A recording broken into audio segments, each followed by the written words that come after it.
અદ્ભુત કથાના પ્રસંગો આજે શ્રવણ કરવાનો લાભ મળ્યો. આપ સૌ કદાચ એમ કહેવું હોય તો અતિશયોક્તિ નહીં કહેવાય, પણ આખા ભારતમાંથી ગુજરાતની બોર્ડર પાર કરીને આખા ભારતમાં વસવાટ કરતા આપ સૌ સત્સંગીઓ આ સભામાં ઉપસ્થિત રહ્યા છો. વાપી, નડિયાદ, વલસાડ, કુરાલ એ તો ખરું જ, પણ એનાથી આગળ મહારાષ્ટ્ર કે કદાચ કર્ણાટક ત્યાંથી પણ આપ અહીં ઉપસ્થિત રહ્યા છો. કારણ કે બધાને બહુ ઉત્સાહ હોય કે અમારા ગામની અંદર જ્યારે ઉત્સવ છે, અમારી માતૃભૂમિની અંદર જ્યારે ઉત્સવ છે, ત્યારે અમે ન જઈએ તો કેમ ચાલે.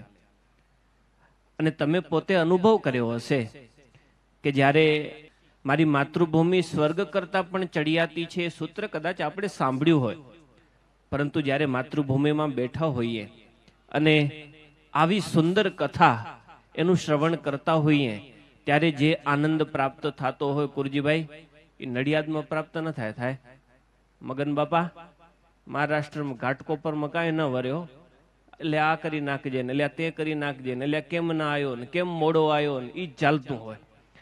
પણ અહીં કાનજી બાપા અંજાર કરતા પણ જે આ ગામડિયા ગામમાં આનંદ મળતો હોય એ કંઈક અલગ હોય.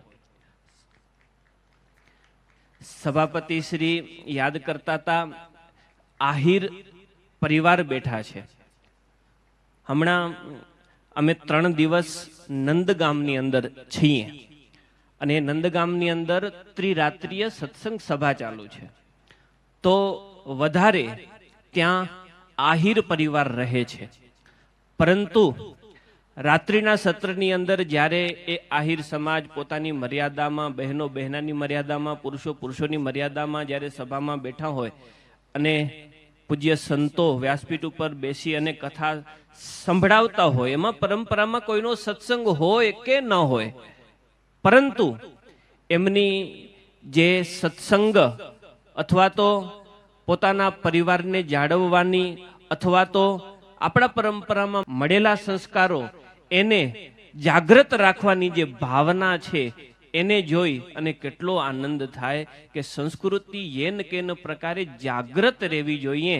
અને પરિવારને, દીકરા દીકરીઓને ખાસ આગ્રહ કરીને અનુસંધાન અપાવડાવે કે આ પ્રસંગોમાં તમે લાભ લેજો. કહેવાનો મતલબ કે જ્યાં જૂનું છે એ સોનું છે, એ વાત સાચી છે. હવેનો યુગ એવો છે કે બધા એમ કહે કે આગળ વધો, હે આગળ વધો, આગળ વધો.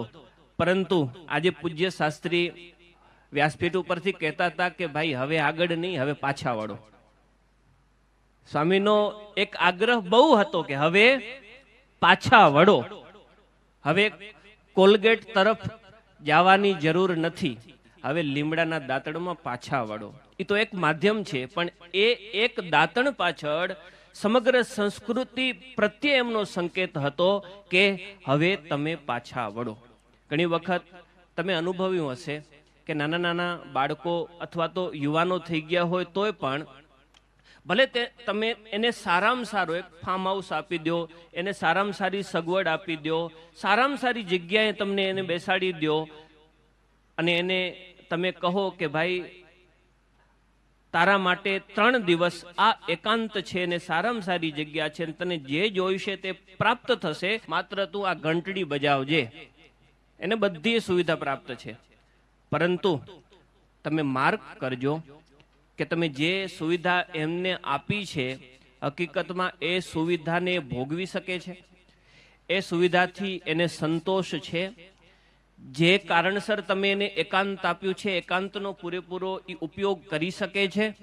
આ બધા પ્રશ્નો જો તમે એને પૂછવા જશો ને તો એ પાછળ એક પણ સુવિધા કે એક પણ શાંતિનું માધ્યમ, એનો અનુભવ એ યુવાન નહીં કરી શકે.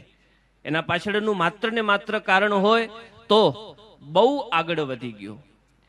આગળ વધતા વધતા વધતા એટલો આગળ વધ્યો કે કદાચ ભૌતિકવાદ અને અત્યારની જે કંઈ પણ સગવડો, એ જ સગવડો એના માટે માથાનો દુખાવો બની ગઈ, એ જ એના માટે અશાંતિનું સાધન બની ગયું. અને એ અશાંતિના સાધનને કારણે એટલે કે મોબાઈલના કારણે, મીડિયા યુગને કારણે એ માણસ સતત એમાં જ રચ્યો પચ્યો રહ્યો. બાહ્ય જે કંઈ પણ પ્રકૃતિ માણવા જેવી હતી, બાહ્ય જે કંઈ પણ પરિવાર સાથેના સંબંધો માણવા જેવા હતા, બાહ્ય પોતાની માતૃ અને પિતા તેના પ્રત્યેનો પ્રેમ જે કેળવવાનો હતો, જે લેવાનો હતો, જે દેવાનો હતો, એને કદાચ ન માણી શક્યો અને એ ભૂલી ગયો કે સાચી શાંતિ ક્યાં છે. પરમાત્માનું આરાધન એ પણ મુકાઈ ગયું. તો આજની કથા આપણે સંપૂર્ણપણે જો શાંત ચિત્તે વિચારવા જઈએ તો આજની કથા માત્ર હતી ગોકુળથી વૃંદાવન તરફની. કેટલું અંતર છે? બહુ ઓછું અંતર છે. શરૂઆત કથા થઈ તો ગોકુળથી થઈ અને છેલ્લે સુખિયા માલણની વાત આવી તો સુખિયા માલણની વાત છેલ્લી આવે છે અને એ પ્રસંગ પૂરો થાય એટલે તરત જ ગોકુળ મૂકી અને કૃષ્ણ પરમાત્મા એ ગોકુળ મૂકીને વૃંદાવન તરફ જાય છે.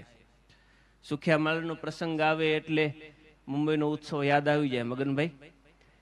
હકીકતમાં સુખિયા માલણના પ્રસંગની વાત આપણે શ્રીમદ ભાગવતજીમાં જોવા જશું તો માત્ર એક જ શ્લોકની અંદર છે, પરંતુ એને કવિઓએ, સંતોએ પોતાની કલમ વડે કરી અને એવી અદ્ભુત ચિત્ર છબી ઊભી કરી છે કે ઈ સુખિયા માલણનો પ્રેમ કૃષ્ણ પરમાત્મા પ્રત્યે કેવો હશે.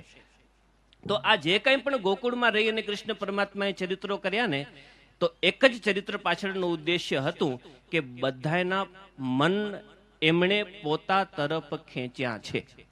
આ માખણ ચોરી ગોપીઓ ઘેલી થઈને એના પાછળ પડતી તો ગોપીઓ શું અભણ હતી?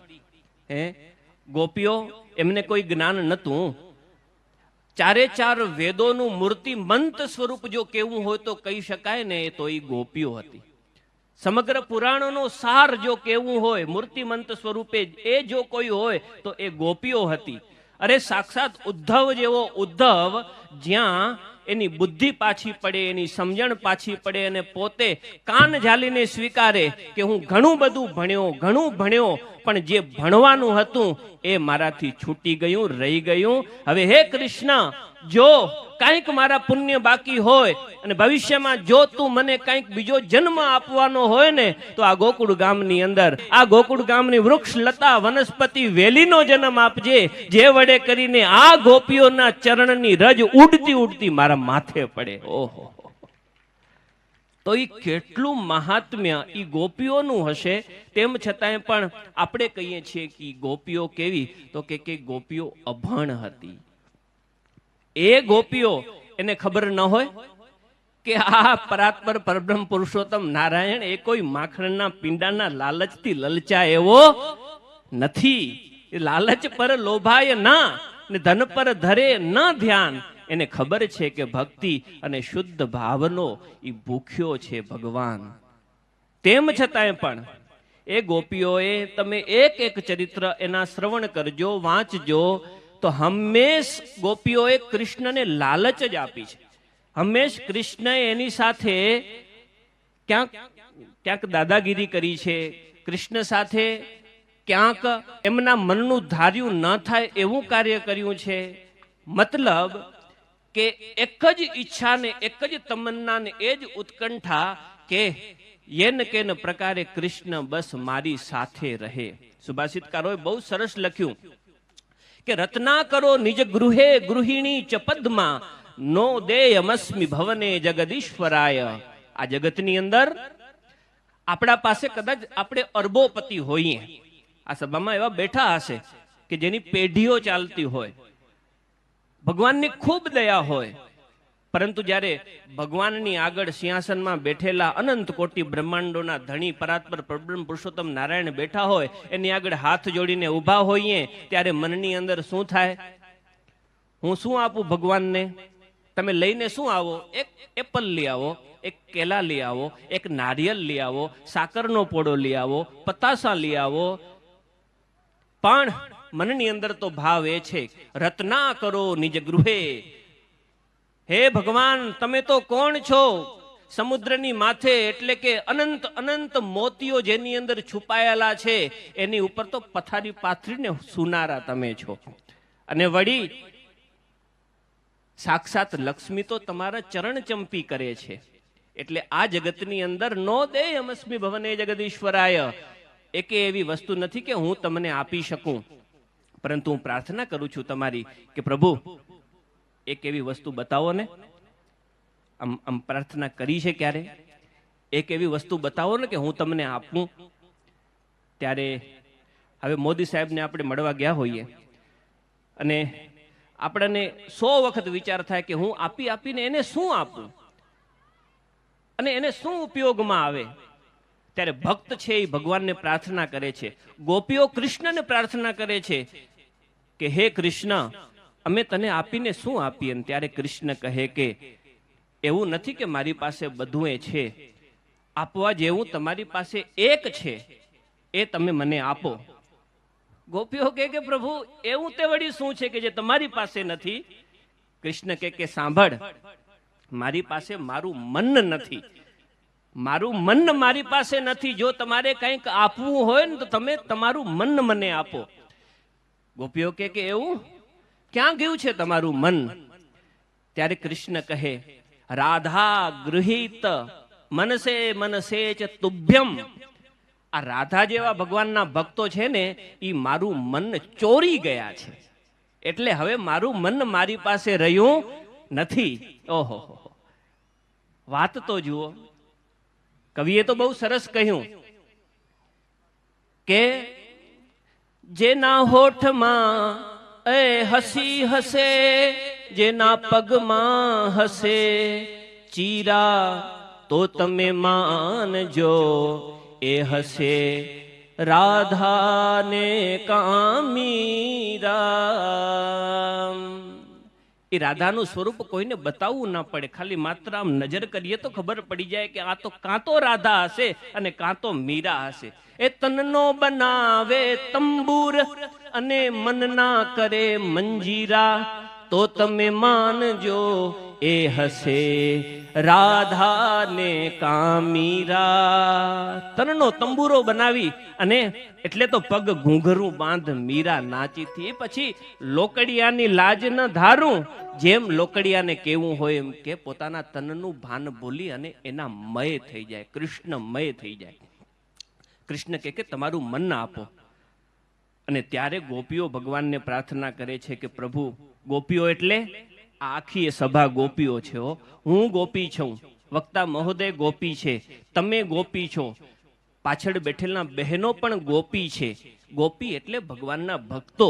અને ભગવાનના ભક્તો પ્રાર્થના કરે છે કે પ્રભુ, હું તમને મારું મન આપું, પરંતુ એક રિક્વેસ્ટ છે કે મારું મન છે ને એ પણ મારી પાસે રહ્યું નથી, મારા કંટ્રોલમાં નથી. પ્રોપર્ટી મારી છે, મારું મન પ્રોપર્ટી મારી છે, પરંતુ ક્યારેક હાલતે ચાલતે ક્યાંક દોડે છે. તો મારી પ્રોપર્ટી છે એટલે હું તમને અધિકાર આપું છું કે તમે ગમે ત્યારે જ્યારે મજા આવે ત્યારે તમે એના ઉપર કબજો જમાવી શકો છો. આ મારો તમારા ઉપર સંપૂર્ણપણે અધિકાર છે. તો તમે એટલી કૃપા કરજો કે કદાચ મારું મન મારી પાસે ન હોય ને જ્યાં ત્યાં દોડતું હોય ને, તો એના ઉપર કબજો જમાવવાનો અધિકાર તમારો છે. હું તમને અધિકાર આપું છું. કૃષ્ણ કે આપ્યો? ગોપીઓ કે આપ્યો. કૃષ્ણ કે તો હવે તમે છૂટા. એક વખત જો અધિકાર આપી દીધો તો પછી જેને જેનો આશરો તેને તેની લાજ, વારે વારે શું કહું તમે જાણો છો મહારાજ. એક વખત એને સોંપાઈ ગયા એટલે પછી યોગક્ષેમ વહામ્ય હમ, યોગ અને ક્ષેમ એનું વહન કરવું એ જવાબદારીથી એ પોતે બંધાયા છે. અને એ બરાબર જવાબદારી જાણે છે અને એ જવાબદારી છેલ્લે સુધી નિભાવે પણ છે. અને આવી રીતે ગોપીઓનું એટલે કે ભગવાનના ભક્તોનું મન કૃષ્ણએ ચોર્યું. એ માખણ એ માત્ર પદાર્થ રૂપે માખણ છે, પરંતુ હકીકતમાં તો માખણ એ ગોપીઓનું મન છે. અને વારે વારે એ ગોપીઓના મન રૂપી માખણ ચોરવા માટે કૃષ્ણ ગોપીઓની ઘરે જતા.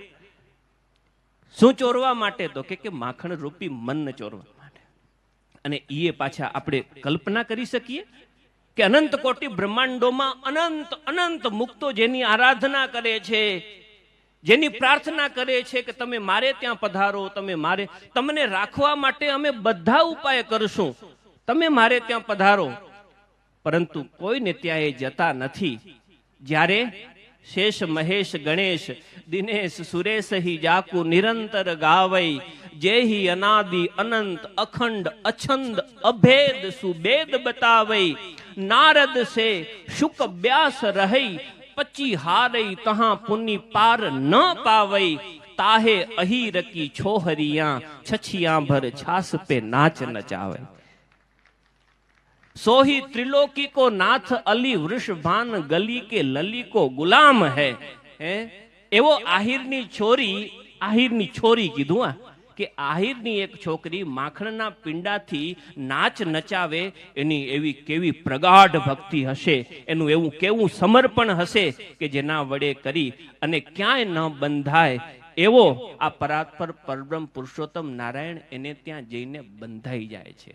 આ ભાગવતજીની કથા છે અને આ ભાગવતજીની કથામાંથી આવી ભક્તિ અને આવી સહજતા આપણા સૌ કોઈના જીવનમાં આવે એવી શ્રી નરનારાયણ દેવના ચરણોમાં પ્રાર્થના સાથે વિરમું છું. જય સ્વામિનારાયણ.